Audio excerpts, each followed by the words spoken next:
तौबा की तो बेटा ना कोई कीमत है और ना कोई उम्र की वहाँ पे पाबंदी है। तो गुनाह की तो बेटा दोनों पार्टनरों की कीमत अदा करनी पड़ती है। तो जो जितनी भी चीज़ें हैं बेटा, तो वो सारी चीज़ें मैंने खुद परचेज की हैं। उसके बाद बेटा मेरे दो ज़िंदगी के और भी काम है। पहला काम तो बेटा एक मेरी सिलाई, मैंने डिस्पेंसरी यहाँ बनवानी है। मैं तो फिर बेटा कि नाचीज़ फ़कीर हूँ, खाक बशर। तो बकिया जितना मेरे पास था बेटा, मैंने तो उतना अल्लाह के सुपुर्द कर दिया है। आप अपने फील्ड के लोगों के साथ अभी भी अटैच हैं या उनको छोड़ दिया है? बेटा मेरी बात सुनो, जो उस्ताद होता है ना उसको इंसान कभी भी नहीं भूलता। हाय गाइस, अस्सलाम वालेकुम। मैं हूं नन्ना anchor Abdullah Sultan, you watching my channel. देखो, अब इस वक्त मैं शाहीवाल के शहर में मौजूद हूं और मेरे साथ रजब उर्फ नन्नी ट्रांसजेंडर मौजूद है। आइन से इनकी हिस्ट्री के बारे में जानते हैं कि कैसे अल्लाह ने इनको हिदायत दी और ये आज अपनी पूरी जमा पूंजी से यहाँ पे एक मस्जिद तामीर करवा रहे हैं। अस्सलाम वालेकुम। क्या हाल है बेटा, कैसे हो? ठीक, अल्हम्दुलिल्लाह। आपका क्या हाल? अल्हम्दुलिल्लाह, दुआएं आपकी बेटा। अंकल, सबसे पहले आपका बहुत शुक्रिया, आपने इतने कीमती टाइम से टाइम दिया। जी बेटा, क्यों नहीं, टाइम तो देना तो जाहिर है बेटा, आपका भी शुक्रिया जो आप इधर आ गए। अच्छा, आप सबसे पहले मुझे ये बताइए, चारों शुबों में लोग आपको जानते हैं, आप अपनी पुरानी लाइफ को भी याद करते हैं? क्यों नहीं बेटा, लाइफ तो इंसान याद करता है। अब देखिए आपका बचपन है, आप दूसरे शहर से यहाँ आए हैं, तो आप यहाँ को भूलेंगे तो नहीं ना। ठीक है ना, आपने मेरा इंटरव्यू किया। तीसरा, जब जितनी आपकी एज है इतनी मेरी एज थी जब मैं इस पार्मेंट में इस फील्ड में जस्ट हुए थे, तब मैं कैसे भूल जाऊँ। भूलने के लिए टाइम तो लगता है ना। तो बकिया अल्हम्दुलिल्लाह, जो कुछ भी था अल्लाह के सुपुर्द कर दिया। ये अल्लाह की रहमत का दरवाज़ा खुला है। और तौबा की तो बेटा ना कोई कीमत है और ना कोई उम्र की वहाँ पे पाबंदी है। तो गुनाह की तो बेटा दोनों पार्टनरों की कीमत अदा करनी पड़ती है। इसलिए ये अल्लाह की रहमत का दरवाज़ा खुला था, तो मैंने भी इससे बेटा फ़ायदा ले लिया।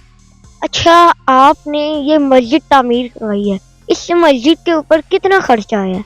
अल्हम्दुलिल्लाह बेटा, पहली बात तो ये है बेटा, जो चीज़ अल्लाह के सुपुर्द कर दी जाए ना, उसको उसके बारे में पूछा नहीं जाता। और बकिया ये दुनियादारी है। तो जो जितनी भी चीज़ें हैं बेटा, तो वो सारी चीज़ें मैंने खुद परचेज़ की हैं। ठीक है, और मैंने किसी से नहीं कहा था कि मुझे दें या ना दें।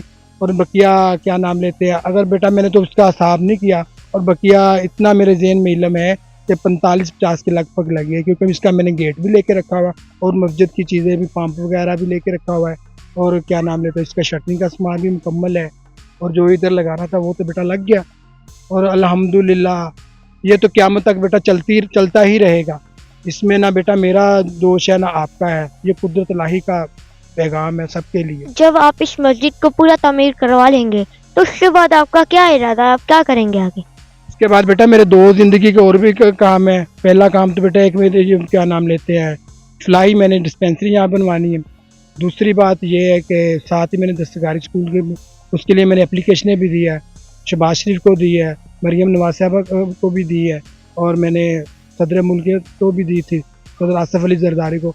उन्होंने मुझे जवाब भी दे दिया, लेटर मेरे पास अभी मौजूद भी है। तो क्या नाम, उन्होंने बोला था कि आप वज़ीर-ए-आज़म से रुजू करें। अच्छा, इस मस्जिद की तामीर को क्यों रुकवा दिया गया? वो इस वजह से रुकवा दिया गया था। पहली बात तो ये थी कि बेटा मेरी अपनी तबीयत नासाज थी, ठीक नहीं थी। दूसरी बात ये थी, कुछ बेटा कमी भी पड़ जाती है, बड़े बड़े बादशाहों के खजाने खाली हो जाते हैं। मैं तो फिर बेटा कि नाचीज़ फ़कीर हूँ, खाक बशर। तो बकिया जितना मेरे पास था बेटा, मैंने तो उतना अल्लाह के सुपुर्द कर दिया है। और अब अल्हम्दुलिल्लाह यकम के बाद दोबारा काम शुरू करा। मैंने अहले मोहल्ला को, जितने मखीर ज़रात है, मैंने सबको मिल के कहा है। उन्होंने बोला जब आप भाई साहब काम शुरू करवाएंगे हम आपके साथ। अच्छा, जहाँ तक कि हमें पता है, यहाँ के अहले मोहल्ला के कुछ लोगों ने मस्जिद का कुछ सामान उठा के अपने घर पे लगा दिया, तो उस हवाले से आप क्या कहना चाहेंगे? बेटा मोहल्ले के तो लोग नहीं थे, मोहल्ले के तो क्या नाम, मोहल्ले में उस टाइम तो इतना मोहल्ला भी आबाद नहीं था, मतलब 3-4 घर थे। बकिया ये सामान पड़ा हो तो मैंने कोई इधर क्या नाम लेते कैमरा तो नहीं लगाया हुआ, ना ही मैंने किसी को देखा है।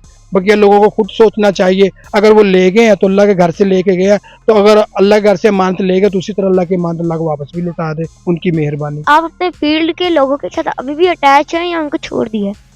बेटा मेरी बात सुनो, जो उस्ताद होता है ना उसको इंसान कभी भी नहीं भूलता। ठीक है, तो हर कैटेगरी का उस्ताद होता है। ठीक है ना, जो उनसे मर्जी डिपार्टमेंट में इंसान एडजस्ट हो, वहाँ पे इंसान का ज़रूर कोई टीचर होता है, कोई उस्ताद होता है। तो इसी तरह बेटा मेरा भी उस्ताद भी है, उस्ताद मोहतरम भी मेरे हैं।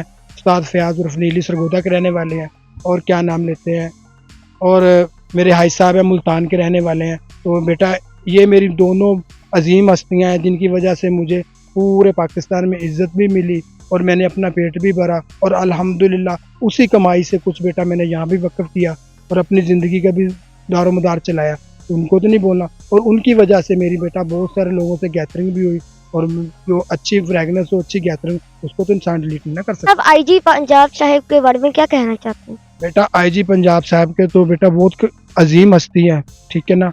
उनके लिए उन्होंने जो हमारे लिए काम किया, बड़े सगीर से लेकर बैन अवी सतह तक हमारे लिए आवाज़ उठाई है, और बाकायदा हर ज़िले में बेटा तहफ़्फ़ुज़ मरकज़ कायम किए हैं। जो हम जैसे सताए हुए गरीब गुरबा लोग थे, दुख तकलीफ़ों में, परेशानियों में घेरे हुए थे बेटा, उनके उनके मसले वगैरह बेटा हल किए हैं, और उन्हीं की बाबत बेटा हमें प्रॉपर हर डिपार्टमेंट में अब इज़्ज़त मिल रही है। तो बेटा हम उनके बहुत शुक्रगुज़ार हैं, और पूरी पंजाब पुलिस के। और ये बेटा मैंने मस्जिद का जो बूटा है, ये मैंने आईजी मान अनवर के नाम का लगवाया है बेटा। ये दोनों जहानों में बेटा उनको लिए दुआ गो है, और इस पौधे की परवाह मेरा मालिक खुद करेगा। जी नाज़रीन, जैसा कि आपने इनकी गुफ्तगू सुनी, इन्होंने बहुत अच्छा काम किया है। अगर आप भी इनकी मदद करना चाहते हैं तो यहाँ पे आइए, इनकी मदद कीजिए। और इसी के साथ अपने मेज़बान अब्दुल्ला को दीजिए इजाज़त। देखते रहिए देखो अब।